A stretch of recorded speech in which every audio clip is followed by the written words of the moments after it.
شروع کرتا ہوں اللہ تعالیٰ کے نام سے جو بڑا مہربان اور نہایت رحم والا ہے۔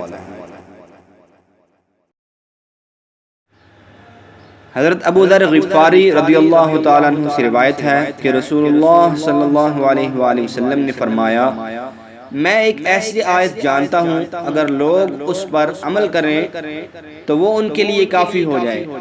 وہ آیت یہ ہے، مَن يَتَّقِ اللَّهَ يَجْعَل لَّهُ مَخْرَجًا وَيَرْزُقْهُ مِنْ حَيْثُ لَا يَحْتَسِبُ۔ ترجمہ، جو شخص اللہ سے ڈر جائے تو وہ اس کے لیے تمام مشکلات سے نکلنے کی راہ پیدا فرما دے گا اور اسے ایسی جگہ سے رزق فراہم کرے گا جس کے بارے میں اسے وہم و گمان بھی نہ تھا۔